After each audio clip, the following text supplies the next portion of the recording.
Hello friend, आज की इस वीडियो में आप सबों को एक साइंस का मॉडल पेपर लेकर आया हूं। आप लोग अच्छे से तैयारी करते रहिएगा। आज मैं इस वीडियो में बहुत मोस्ट इम्पोर्टेंट क्वेश्चन लेकर आया हूं, जो इस प्रकार से हैं। अभी आप चैनल पर नए हैं तो चैनल को सब्सक्राइब कर लीजिएगा और अपने दोस्तों के साथ शेयर भी कर दीजिएगा। चलिए बढ़ते हैं क्वेश्चन की ओर। देखिए, कह रहा है गेहूं की रस्ट किसके कारण होती है। गेहूं की जो रस्ट होता है वो किसके कारण होती है। ऑप्शन नंबर पहला जीवाणु, दूसरा कवक, तीसरा विषाणु और चौथा प्रोटोजोआ। तो इसका ऑप्शन नंबर दूसरा राइट आंसर हो जाएगा, प्रोटोजोआ। नहीं सॉरी, कवक से होता है। नेक्स्ट, सूक्ष्मजीव कहाँ पाए जाते हैं। सूक्ष्मजीव कहाँ पाए जाते हैं दोस्तों, प्यारे बच्चों, ये जल में, वायु में, मिट्टी, यानी इन सभी जगहों पे सूक्ष्मजीव पाए जाते हैं। ऑप्शन नंबर इसका राइट चौथा डी आंसर हो जाएगा। चलिए देखते हैं नेक्स्ट। जीवाणु एवं कवकों के द्वारा अपघटित होने वाले पदार्थ कहलाते हैं जैव निम्नीकरणीय, जैव अनिम्नीकरणीय, तीसरा संश्लेषित रेशें, चौथा अपघटक। तो इसका राइट आंसर हो जाएगा ऑप्शन नंबर दूसरा, जैव अनिम्नीकरण कहलाते हैं। चलिए देखते हैं नेक्स्ट। सोडियम को किसमें डुबोकर रखा जाता है। जल में, मिट्टी के तेल में, एल्कोहल में और चौथा इनमें से सभी। तो जो सोडियम को मिट्टी के तेल में डुबो कर रखा जाता है, क्योंकि यह तेज़ी से अभिक्रिया कर लेता है, इसलिए इसे मिट्टी के तेल में रखा जाता है डुबो के। चलिए नेक्स्ट देखते हैं। पाँचवा नंबर सवाल। किसी पदार्थ के दहन का सहायक पदार्थ है कार्बन, दूसरा ऑक्सीजन, तीसरा जल और चौथा कार्बन डाइऑक्साइड। यानी प्यारे बच्चों, ऑक्सीजन रहेगा तभी वो आग धरेगा। अगर ऑक्सीजन नहीं रहेगा तो आपका जो आग है वो बिल्कुल नहीं धरेगा। और कार्बन डाइऑक्साइड है जो बुझाने में सहायक होता है, और ये जो ऑक्सीजन है ये आपका जलाने के लिए सहायक करता है। तो ऑप्शन नंबर बी इसका राइट आंसर हो जाएगा, ऑक्सीजन। चलिए नेक्स्ट देखते हैं। बर्फ पर चलने पर आप फिसल जाएंगे क्योंकि घर्षण अधिक होगा, घर्षण कम होगा, असावधानी के कारण इनमें से कोई नहीं। तो घर्षण कम होगा इसलिए आप फिसल जाएंगे। तो ऑप्शन नंबर बी इसका राइट आंसर हो जाएगा, घर्षण कम होने के कारण आप फिसल जाइएगा। चलिए नेक्स्ट देखते हैं सातवां।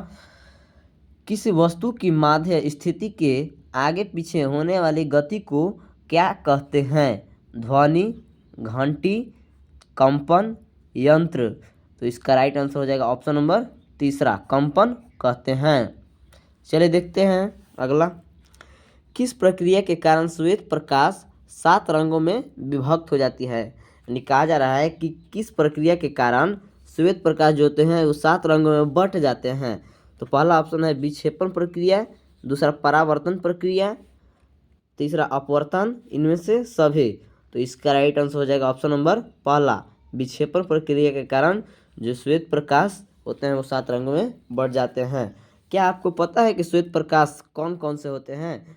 तो आपका ये मैं लिख दे रहा हूँ, आप लोग याद कर लीजिएगा। बैजानी, हपी, नाला। ये मैं आपका शॉर्ट में बता दिया है। बै से हो गया बैगनी, जा से जामुनी, नी से नीला, ह से हरा, पी से पीला, ना से नारंगी तथा ल से लाल। ये हो गया आपका श्वेत प्रकाश, 7 रंगों का मिश्रण होता है। इस तरह से आप लोग याद कर लीजिएगा, ये कहीं भी पूछ सकता है। देखिए आगे। सामान्य नेत्र द्वारा पढ़ने के लिए सर्वाधिक सुविधाजनक दूरी लगभग कितनी होती है। यानी कि जो आँख से दूरी कितनी सबसे अच्छी होती है पढ़ने के लिए मानी जाती है। तो 25 सेंटीमीटर, 26 सेंटीमीटर, 27 सेंटीमीटर, 29 सेंटीमीटर। तो इसका राइट आंसर हो जाएगा ऑप्शन नंबर तीसरा, 25 सेंटीमीटर सुविधाजनक होती है। चलिए देखते हैं अगला। किस कारण पृथ्वी के अंदर मृत पेड़ पौधे कोयले में परिवर्तित हो जाते हैं। पहले डायनासोर का जीवन जब रहता था पृथ्वी पर तो वो जीवाश्म ईंधन में परिवर्तित हो गए थे। देखिए, उच्च दाब, दूसरा उच्च ताप, तीसरा 1 और 2 दोनों, और चौथा इनमें से कोई नहीं। तो इसका राइट आंसर हो जाएगा ऑप्शन नंबर तीसरा, उच्च दाब और उच्च ताप। चलिए आगे देखते हैं। कोक किसका शुद्ध रूप है? कोक किसका शुद्ध रूप है? ऑप्शन नंबर पहला पेट्रोल का, दूसरा कार्बन का, तीसरा ईंधन का, और चौथा इनमें से कोई नहीं। तो ऑप्शन नंबर बी इसका राइट आंसर हो जाएगा, कार्बन का कोक शुद्ध रूप है। इस तरह से आप लोग याद कर लीजिएगा।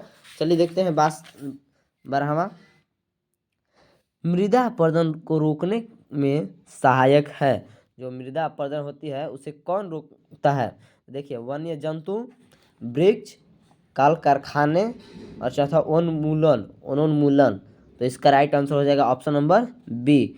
वृक्ष जो अब हम लगाएंगे तो मृदा अपरदन होने की संभावना जो है वो कम यानी नहीं के बराबर ही रहेगी। तो वृक्ष हम लोग लगाएंगे तो मृदा अपरदन इस तरह से नहीं होगी। देखिए, कागज का कितने बार पुनः चक्रण संभव है? 5 से 7 बार, 8 से 10 बार, 11 से 13 बार, 2 से 3 बार। तो कागज का पुनः चक्रण हम 5 से 7 बार कर सकते हैं, यानी कि ऑप्शन नंबर पहला इसका राइट आंसर हो जाएगा। चलिए देखते हैं 64। वायु में नाइट्रोजन कितने प्रतिशत है? वायु में नाइट्रोजन कितने प्रतिशत है? ऑप्शन नंबर पहला 70, दूसरा 78, और तीसरा 80, और चौथा 21। तो इसका राइट आंसर हो जाएगा ऑप्शन नंबर बी, 78% है। चलिए देखते हैं अगला। किसके द्वारा वायुमंडल की ओजोन परत क्षतिग्रस्त हो जाती है? CFC, CFCS, CSCS, FLC, यानी कि क्षतिग्रस्त हो जाती है ओजोन परत CFCS, यानी कि क्लोरोफ्लोरोकार्बन। इसका राइट आंसर हो जाएगा ऑप्शन नंबर बी, जो कि CFC गैस है, क्लोरोफ्लोरोकार्बन। नेक्स्ट देखिए, जरायु जंतु कौन से हैं? जरायु जंतु आप लोग को पता होगा कि जो जंतु अपने जैसे शिशु को जन्म देते हैं उसे जरायु जंतु कहा जाता है। तो गाय भी है जो अपने ही जैसे देती है शिशु का जन्म। दूसरा कुत्ता भी है, अपने ही जैसा देता है। और बिल्ली भी है। तो इनमें से सभी, यानी कि ये सभी जंतु जरायु जंतु हैं। चलिए देखते हैं अगला। रेशम कीट का जीवन चक्र किस प्रकार का होता है? कोकून, प्यूपा, वयस्क, इनमें से सभी। तो इसका राइट आंसर हो जाएगा ऑप्शन नंबर डी, सभी से होता है। चलिए अगला देखते हैं।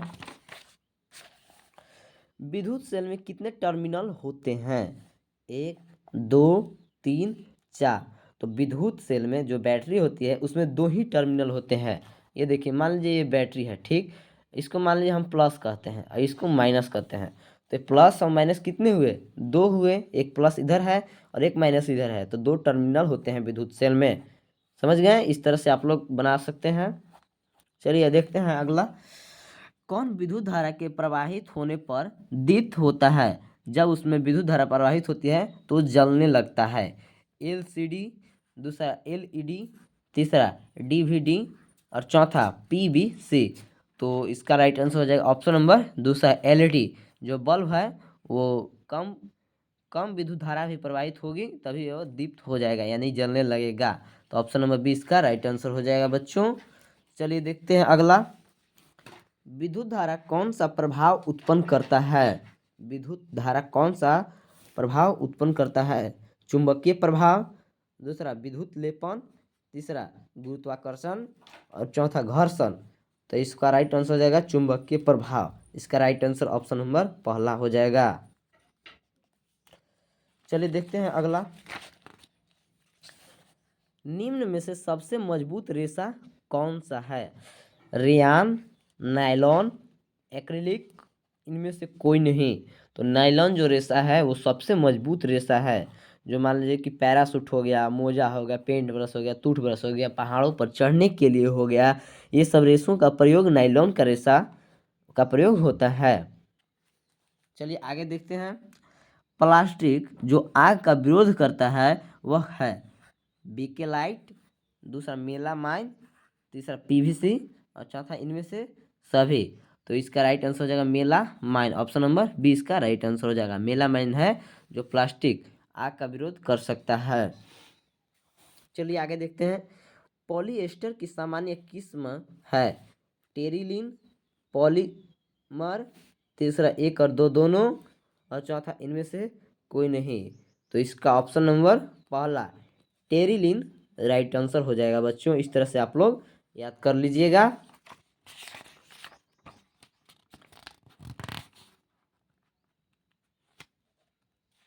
चलिए आगे देखते हैं। परावर्तन कोण किसे कहते हैं? परावर्तित किरण, अभिलंब, परावर्तित किरण और अभिलंब के बीच का कोण इनमें से कोई नहीं। तो परावर्तित किरण और अभिलंब के बीच के कोण को परावर्तन कोण कहते हैं। आने वालों को आपतन और जाने वालों को परावर्तन। इस तरह से आप लोग याद कर लीजिएगा। ऑप्शन नंबर तीसरा इसका राइट आंसर हो जाएगा बच्चों। चलिए देखते हैं अगला। चमकीला पिंड कौन से होते हैं? चमकीला पिंड कौन से होते हैं? चंद्रमा, तारे, एक और दो दोनों, इनमें से कोई नहीं। तो इसका राइट आंसर हो जाएगा ऑप्शन नंबर दूसरा, चमकीला पिंड जो है तारे हैं। चलिए देखते हैं मानव कान की श्रव्यता प्रास कितनी है?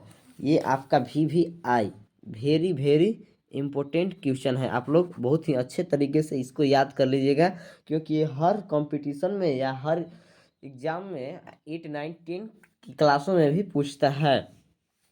देखिए 20 HZ से 20 HZ का मतलब होता है हॉट जे, जो आवृत्ति का SI मात्रक होता है। ठीक है, चलिए देखिए 20 HZ से 20,000 HZ तक, 20 HZ से 20,100 HZ तक, सॉरी यहाँ 200 है, इनमें से कोई नहीं। तो इसका राइट आंसर हो जाएगा ऑप्शन नंबर दूसरा, 20 हर्ट्ज से 20,000 हर्ट्ज तक मानव कान की श्रव्यता प्रास यानी कि सुनने की होती है। चलिए अगला देखते हैं। ध्वनि की प्रबलता की माप की जाती है, यानी कहा जा रहा है कि ध्वनि की प्रबलता किस में मापा जाता है? तो ऑप्शन नंबर पहला जूल में, दूसरा डेसिबल में, और तीसरा पास्कल में, चौथा न्यूटन में।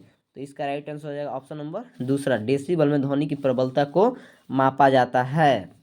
चलिए आगे देखते हैं। प्राकृतिक आवास का वन्य प्राणी संरक्षण किया जाता है, यानी कि जो प्राकृतिक आवास है उसको संरक्षण वन्य प्राणी, जो वन्य में जीव जंतुएं रहते हैं, उन्हें कहाँ संरक्षित यानी कि सुरक्षित रखा जाता है? अभयारण्य में, राष्ट्रीय उद्यान में, जैव मंडल संरक्षित क्षेत्र में, इनमें से सभी। तो इसका राइट आंसर ऑप्शन नंबर चौथा, इनमें से सभी जगहों पर उनको संरक्षित सुरक्षित रखा जाता है। चलिए आगे देखते हैं। भारत में राष्ट्रीय उद्यान की कुल संख्या है 10, 20, 77, 55। तो इसका राइट आंसर हो जाएगा ऑप्शन नंबर तीसरा, राष्ट्रीय उद्यान की संख्या कितनी है? 77 है बच्चों। चलिए आगे देखते हैं। काला सोना कहा जाता है कोयला को, कोक को, पेट्रोलियम को, इनमें से सभी। तो काला सोना कहा जाता है, कोयला को भी कहा जाता है, पेट्रोलियम को भी कहा जाता है। तो आपका आंसर राइट आंसर हो जाएगा ऑप्शन नंबर तीसरा, पेट्रोलियम को कहा जाता है। चलिए आगे देखते हैं। चट्टानों पर चढ़ने हेतु रस्से बनाए जाते हैं। अभी आपको जस्ट पीछे क्वेश्चन में आप लोग को मैंने बताया था कि जो नायलॉन का रेशा है वो चट्टान पर चढ़ने के लिए टूथब्रश, पेंट ब्रश आदि के रेशों से, नायलॉन जो रेशा है उनसे बने होते हैं। नायलॉन का रेशा चट्टानों पर चढ़ने के लिए काम आता है, वो मजबूती होता है, इसलिए उसे बनाया जाता है नायलॉन के रेशे को। चलिए देखते हैं आगे। एक ईंधन नहीं है, मृदा, CNG, LPG, बायोगैस। तो इसका राइट आंसर हो जाएगा ऑप्शन नंबर पहला, मृदा जो है वो ईंधन नहीं है, बाकी ये सब CNG, LPG। तो आप लोग कमेंट में जरूर लिखिएगा कि CNG और LPG का पूर्ण नाम क्या है। एक मैं बता देना, CNG का कंप्रेस्ड नेचुरल गैस, और LPG का आप लोग कमेंट में जरूर कीजिएगा। ठीक है, चलिए आगे देखते हैं, बढ़ते हैं अगला क्वेश्चन की ओर। निम्नांकित में कौन सा घोल विद्युत का सुचालक है? नींबू का रस, नल का पानी, सिरका, खाद्य तेल।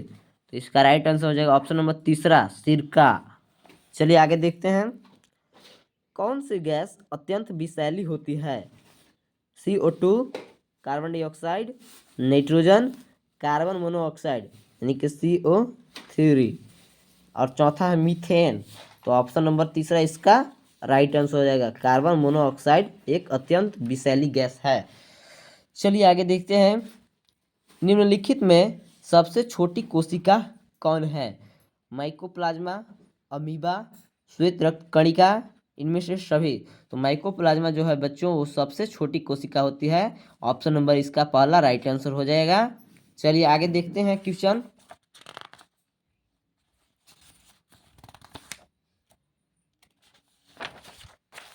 चलिए देखिए, ईस्ट का उपयोग किसके उत्पादन में किया जाता है?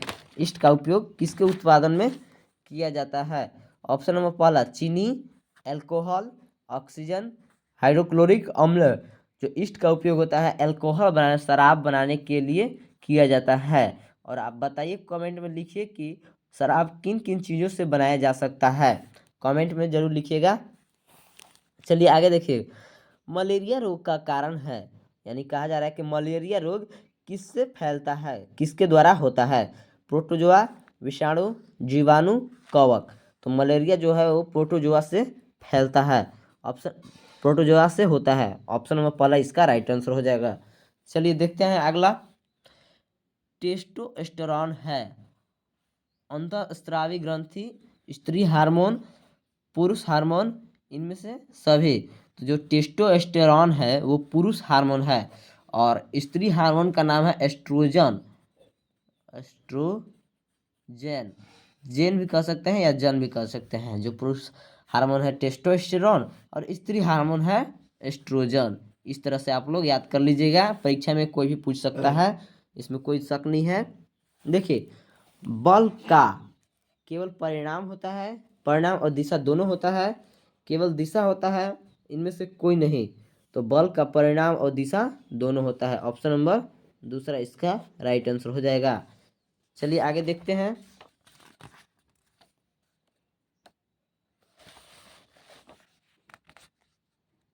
पेज पलटावे। चलिए देखते हैं अगला। प्रकाश के परावर्तन के कितने नियम हैं? प्रकाश के परावर्तन के कितने नियम हैं? 1, 2, 3, 4। तो प्रकाश के परावर्तन के 2 नियम है। ऑप्शन नंबर बी इसका राइट आंसर हो जाएगा बच्चों। चलिए देखते हैं नेक्स्ट। विद्युत का सुचालक अधातु का नाम क्या है? Sulphur, graphite, phosphorus, nitrogen. तो ऑप्शन नंबर बी इसका राइट आंसर हो जाएगा। ग्रेफाइट, जो आपको पेंसिल के लीड बनाने में किया जाता है। जो पेंसिल में रहता है वो काला काला जिससे आप लोग लिखते हैं वो किसका बना होता है? वो ग्रेफाइट का बना होता है। चलिए आगे देखते हैं। वायु किसका मिश्रण है? गैसों का, द्रवों का, ठोसों का, इनमें से सभी। तो वायु जो है इनमें से सभी का मिश्रण हो सकता है। ऑप्शन नंबर डी इसका राइट आंसर हो जाएगा बच्चों। चलिए देखते हैं अगला सवाल।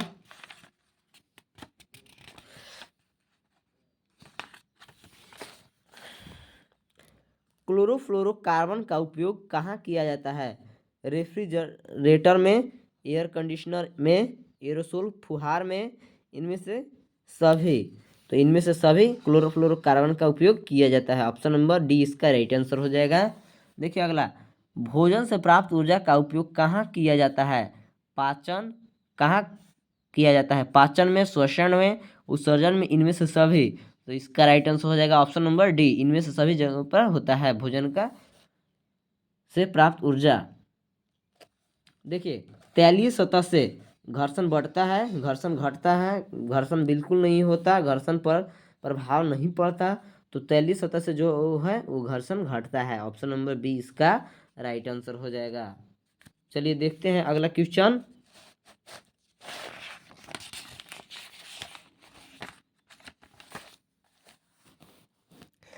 आवृत्ति का ऐसा ही मात्रक है। मैंने अगला क्वेश्चन में पिछला में बताया था कि आवृत्ति का ऐसा ही मात्रक हर्ट्ज जो होता है। तो इसका राइट आंसर हो जाएगा ऑप्शन नंबर तीसरा। चलिए अगला देखते हैं क्वेश्चन। पृथ्वी के अचानक कंपन को कहते हैं भूकंप, त्वरित 1 और 2 दोनों, इनमें से कोई नहीं। तो अचानक कंपन जो होता है उसे भूकंप कहा जाता है। ऑप्शन नंबर इसका पहला राइट आंसर हो जाएगा। चलिए अगला देखते हैं। समाप्त होने वाला प्राकृतिक संसाधन है वायु, सूर्य का प्रकाश, खनिज, इनमें से सभी। तो आप 8वां क्लास में पढ़े होंगे कि खनिज जो है वो अनवीकरणीय संसाधन है, जिसे एक बार उपयोग करने के बाद उसके नवीकरण होने में कितने वर्ष लगते हैं? लाखों वर्ष लग जाते हैं। तो ये जो है आपका समाप्त होने वाला संसाधन है। ऑप्शन नंबर तीसरा इसका राइट आंसर हो जाएगा। चलिए अगला देखते हैं। क्लोरोप्लास्ट किसमें पाया जाता है? जड़ में, पत्तियों में, तना में, इनमें से सभी। तो क्लोरोप्लास्ट पाया जाता है पत्तियों में। ऑप्शन नंबर बी इसका राइट आंसर हो जाएगा। चलिए सबसे लास्ट क्वेश्चन है। सर्वप्रथम चेचक के टीके की खोज किसने की? लुई पास्चर ने तो किन्वर का खोज किया था। Edward Jenner. हाँ ये राइट आंसर हो जाएगा। ऑप्शन नंबर बी इसका राइट आंसर हो जाएगा। देखिए अगला है एलेक्जेंडर फ्लेमिंग और चौथा रॉबर्ट हुक। तो रॉबर्ट हुक जो था वो कोशिका का खोज किया था। तो कैसा लगा आपको इस वीडियो में? अच्छा लगा तो चैनल को सब्सक्राइब कर लीजिएगा और अपने दोस्तों के साथ शेयर भी कर लीजिएगा। वीडियो को लाइक कीजिए। इसी तरह से अगले वीडियो में आप लोग बने रहिएगा। मैं जल्द ही अपलोड करने वाला हूँ एक इंग्लिश का वीडियो, आप उसको भी देख लीजिएगा। चलिए जय हिंद, जय भारत।